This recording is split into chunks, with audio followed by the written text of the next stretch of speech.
Bismillahirrahmanirrahim. Assalamualaikum warahmatullahi wabarakatuh. Selamat pagi anak-anak ibu semua. Alhamdulillahirrabbilalamin. Bertemu kembali bersama Ibu Syarifatul Musyarrafah SPD dalam mata pelajaran Bahasa Indonesia. Anak-anak, bagaimana kabarnya semua? Ibu doakan semoga kita semua senantiasa dilimpahkan nikmat sehat dan keberkahan oleh Allah Subhanahu wa Ta'ala. Anak-anakku semua, mari kita doakan juga agar pandemi ini segera berlalu, sehingga kita dapat melaksanakan kegiatan belajar mengajar seperti biasa di sekolah. Jangan lupa untuk tetap menjaga protokol kesehatan ya, dengan tetap menjaga jarak, memakai masker, dan mencuci tangan menggunakan sabun dan air mengalir. Di minggu yang lalu, kita sudah mempelajari tentang mengidentifikasi informasi teks tanggapan. Nah, di minggu ini kita juga masih mempelajari tentang teks tanggapan. Masih ingat materi kita di minggu yang lalu? Betul sekali. Di minggu yang lalu kita sudah mempelajari tentang apa itu teks tanggapan ya. Teks tanggapan adalah teks yang menyampaikan pendapat berupa peristiwa, fenomena, ucapan, dan perbuatan, atau berupa karya yang diciptakan orang lain. Tanggapan ini bersifat pribadi. Misalnya, kalian menanggapi karya puisi teman kalian, ya, atau kalian menanggapi peristiwa yang terjadi di sekitar kalian. Nah, di pertemuan kita kali ini, kita akan membahas tentang struktur teks tanggapan dan ciri kebahasaan yang ada di dalamnya. Sudah siap semuanya? Baik.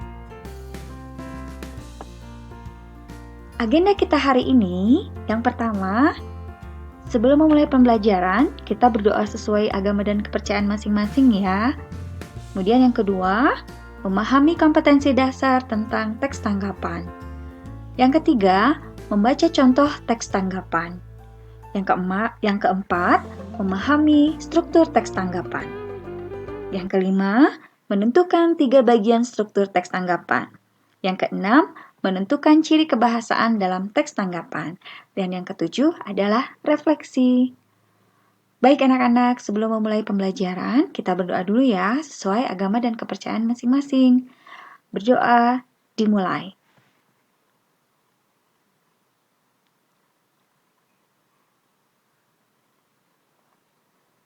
Amin ya robbal alamin. Berdoa selesai. Sekarang kita masuki agenda kita yang kedua ya, yaitu memahami kompetensi dasar tentang teks tanggapan. Anak-anak, seperti yang tadi Ibu sampaikan, bahwa kompetensi dasar kita kali ini adalah menelaah struktur dan ciri kebahasaan teks tanggapan. Tujuan pembelajarannya nanti, kalian mampu menelaah struktur dan ciri kebahasaan teks tanggapan dengan tepat. Yang kedua, kalian mampu mengetahui struktur dan ciri kebahasaan teks tanggapan dengan tepat. Yang ketiga, setelah mengetahui kedua hal tadi, kalian dapat membuat teks tanggapan dengan tepat. Bisa dipahami ya untuk kompetensi dasar kita kali ini? Baik. Selanjutnya, mari kita perhatikan gambar berikut ini. Anak-anak, di layar tampak ini gambar kerusakan hutan ya. Kerusakan hutan bisa karena penebangan, bisa juga karena kebakaran lahan. Nah, kita coba perhatikan gambar ini baik-baik ya. Dan kita akan coba amati salah satu contoh teks tanggapan yang berkaitan dengan gambar ini ya. Yuk kita baca sama-sama.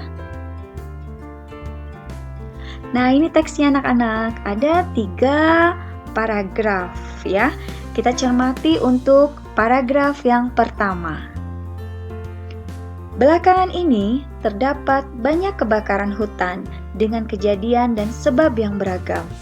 Di Indonesia khususnya, kebakaran hutan ini kerap terjadi dan tanpa disadari, penyebabnya itu sendiri adalah manusia. Saat ini, banyak pihak yang tidak bertanggung jawab dengan penebangan. Hal ini dapat berdampak buruk bagi kesehatan. Mari kita amati bersama untuk paragraf 1. Di paragraf ini, ya, apa kira-kira yang disampaikan, yang ditanggapi oleh si penulis, ya? Yang ditanggapinya adalah tentang banyaknya kebakaran hutan dengan kejadian dan sebab yang beragam. Itu ide pokoknya ya, ide pokok dari paragraf 1. Sekarang kita akan lihat untuk paragraf kedua. Penebangan hutan membuat lahan hijau menjadi gundul dan kering.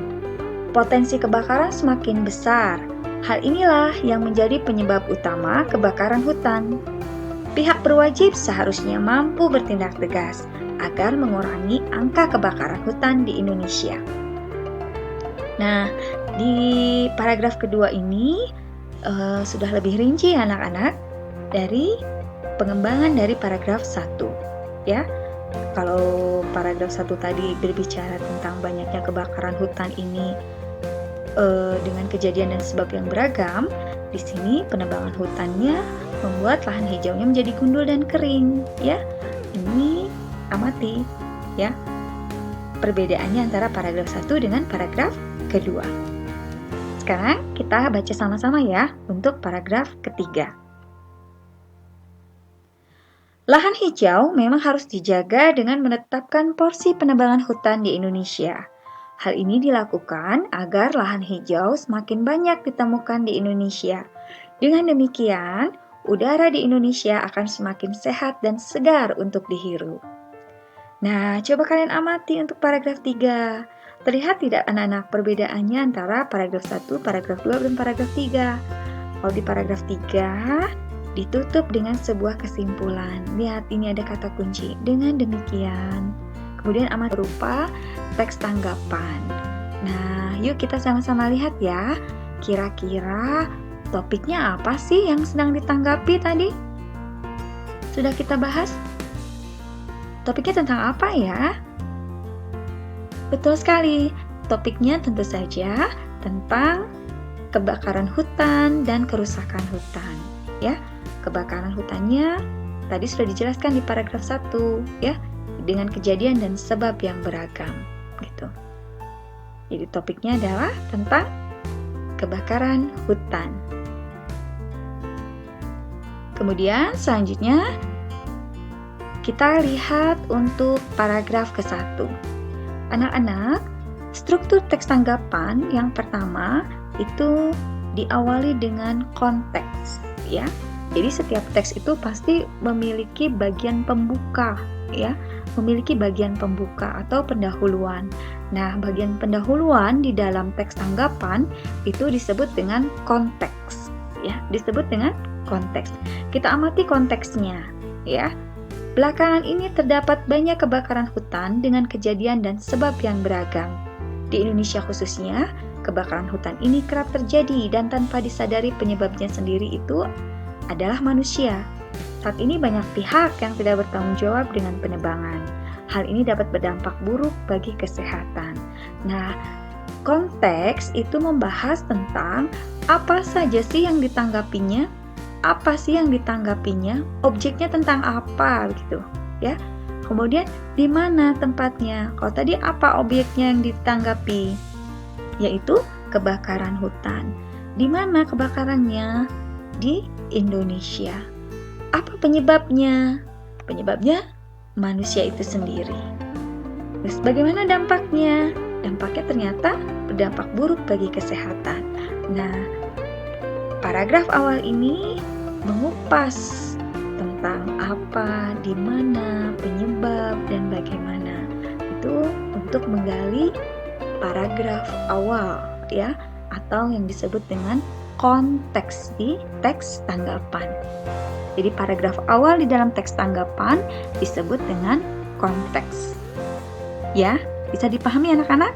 Struktur teks yang pertama dari teks tanggapan adalah berupa konteks. Selanjutnya, perhatikan untuk paragraf kedua. Ya, kita baca kembali ya. Penebangan hutan membuat lahan hijau menjadi gundul dan kering. Potensi kebakaran semakin besar. Hal inilah yang menjadi penyebab utama kebakaran hutan. Pihak berwajib seharusnya mampu bertindak tegas agar mengurangi angka kebakaran hutan di Indonesia. Nah, di paragraf kedua ini, dia merupakan rincian dari paragraf pertama yang tadi, ya. Kalau di paragraf pertama tadi tentang topik awal berkaitan dengan kebakaran hutan, di paragraf kedua ini sudah mulai dirinci, ya, bahwa penebangan hutan membuat lahan hijau itu menjadi gundul dan kering, maka potensi kebakarannya semakin besar. Jadi ini dijelaskan di paragraf kedua, dideskripsikan. Maka struktur teks tanggapan di paragraf kedua ini masuk ke dalam struktur teks deskripsi. Jadi nanti setelah bagian konteks, kalian sampaikan juga, yaitu apa? Deskripsinya atau bagian rincian dari konteksnya. Bicara apa di bagian deskripsi? Di bagian deskripsi kalian bicara apa dan bagaimana sesuatu itu terrealisasi atau diciptakan atau dihasilkan. Atau intinya deskripsi itu menjawab pertanyaan bagaimana, ya. Nah, tadi bagaimana akibat dari penebangan hutan itu, ya? Akibatnya menjadi gundul dan kering, gitu, ya. Kemudian potensi kebakarannya menjadi semakin besar. Nah, ini menjawab pertanyaan bagaimana. Bisa dipahami anak-anak struktur yang kedua? Jadi struktur yang kedua dari teks tanggapan, ya, atau bagian isinya itu disebut dengan deskripsi. Bisa dipahami ya? Baik, berikutnya yaitu paragraf ketiga. Anak-anak coba amati untuk paragraf ketiga. Mari kita baca bersama-sama ya. Lahan hijau memang harus dijaga dengan menetapkan porsi penebangan hutan di Indonesia. Hal ini dilakukan agar lahan hijau semakin banyak ditemukan di Indonesia. Dengan demikian, udara di Indonesia akan semakin sehat dan segar untuk dihirup. Nah, ini adalah bagian penutupnya nih. Ya, bagian penutup dari teks tanggapan. Coba kita lihat ya. Di sini sudah mulai ada penilaian dari si penulis tanggapan. Dia menilai nih, ya, dia menilai bahwa lahan hijau memang harus dijaga dengan menetapkan porsi penebangan hutan di Indonesia. Ini adalah opini atau pendapat dari si penulis tanggapan itu sendiri, ya. Jadi, bagian penutup dari teks tanggapan itu disebut dengan penilaian, ya. Di dalam penilaian kita berbicara apa yang kita pikirkan tentang sesuatu itu, apa yang kita pikirkan tentang objek yang kita tanggapi, ya. Kemudian jangan lupa ditutup dengan kesimpulan, ya. Kesimpulan ini berdasarkan penilaian kita terhadap objek yang kita bahas. Oke, baik anak-anak, bisa dipahami untuk struktur teks yang pertama, kedua, dan ketiga. Jadi yang pertama strukturnya, struktur awalnya itu disebut dengan konteks, ya. Kemudian bagian isinya disebut dengan deskripsi dan bagian penutupnya disebut dengan penilaian. Ketiga, struktur itulah yang mengisi dari teks tanggapan. Bisa dipahami semuanya? Baik, mudah-mudahan bisa dipahami ya. Jadi, struktur teks tanggapan itu ada 3, ya. Tadi sudah kita cermati dari teksnya. Yang pertama disebut dengan konteks, ya, bicara tentang apa yang ditanggapi, di mana, kapan peristiwanya itu terjadi, peristiwanya apa, bisa politik, sosial, budaya, lingkungan, dan lain sebagainya. Kemudian bagian deskripsi, ya, bagian isinya itu berupa deskripsi tentang apa dan bagaimana sesuatu itu terrealisasi, atau diciptakan, atau dihasilkan, atau menjawab pertanyaan bagaimana. Dan bagian penutupnya itu disebut penilaian, ya. Ini berisi tanggapan kita tentang apa yang kita pikirkan tentang sesuatu itu. Nah, baik anak-anak, itu tadi tentang struktur teks tanggapan yang terdiri dari konteks, deskripsi, dan penilaian. Bagaimana, sudah paham semuanya? Baik, kalau sudah paham, kita akan belajar tentang kaidah kebahasaan atau ciri-ciri kebahasaan dalam teks tanggapan. Anak-anak di dalam sebuah teks pasti memiliki ciri kebahasaannya tersendiri ya. Begitu juga di dalam teks tanggapan. Nah, di dalam teks tanggapan ini, ciri yang pertama yaitu menggunakan kalimat aktif. Yang kedua, menggunakan kalimat pasif. Yang ketiga, menggunakan bahasa deskriptif. Kemudian yang keempat, banyak menggunakan kata tugas. Yang kelima, banyak menggunakan kalimat penilaian dalam model tanggapan kritis. Kita bahas satu-satu ya anak-anak ya. Kita akan lihat, masih ingat kan ya apa yang disebut dengan kalimat aktif? Betul sekali, kalimat aktif itu adalah kalimat yang subjeknya sebagai pelaku dari sebuah kejadian atau pekerjaan. Ciri kalimat ini antara lain: 1. Predikatnya berimbuhan ber atau me. Contohnya, kata menggandeng dan berbelanja. Kata belajar, menulis. Nah, itu adalah contoh-contoh predikat yang berimbuhan ber atau me yang tergolong ke dalam kalimat aktif. Kemudian, yang kedua, predikatnya tidak mendapatkan imbuhan, ya. Ada contoh-contoh kata kerja yang tidak mendapat imbuhan tapi dia tergolong ke dalam kalimat aktif, yaitu mandi, makan, tinggal, tidur, dan lain sebagainya. Contoh kalimatnya, Yusuf memancing ikan. Dalam kalimat ini, Yusuf adalah subjek, memancing adalah predikat, dan ikan adalah objeknya. Ya, dalam kalimat aktif tersebut, subjeknya yaitu Yusuf jelas-jelas melakukan sebuah pekerjaan, yaitu memancing. Bisa dipahami anak-anak untuk kalimat aktif?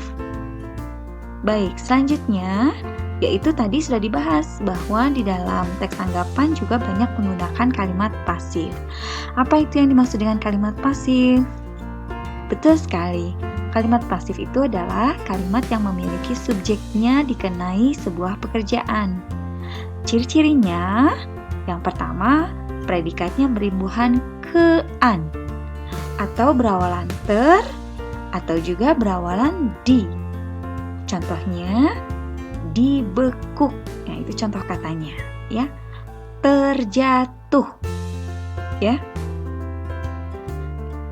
Predikat yang bergabung dengan pronomina persona, ciri berikutnya, ya, yaitu yang berakhirannya kau, ku. Bagaimana contoh kalimatnya? Buku itu telah dibacanya. Nah, itu tergolong ke dalam kalimat pasif. Bisa dipahami ya anak-anak?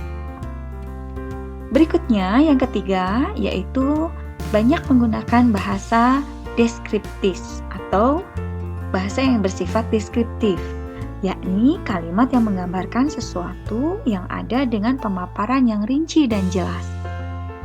Kemudian yang keempat, banyak menggunakan kata tugas yang menyatakan hubungan gramatikal yang tidak bisa digabungkan dengan imbuhan afiks dan tidak mengandung makna leksikal. Apa saja contoh kata tugas? Ya, kata tugas yang pertama contohnya adalah kata depan. Ke, di, dari, oleh. Nah, itu juga tergolong ke dalam kata tugas. Kata depan yang tergolong ke dalam kata tugas. Ya. Kemudian yang tergolong kata tugas berikutnya adalah konjungsi atau kata penghubung. Apa contohnya?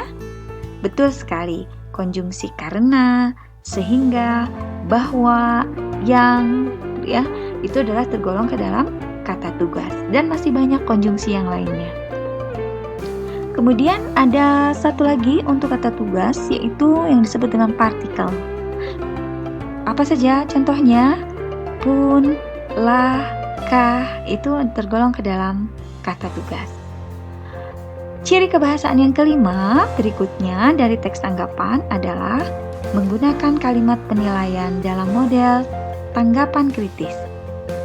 Jadi ada penilaian ya dari si pembuat tanggapan ya. Maaf, bisakah suaramu diperkecil?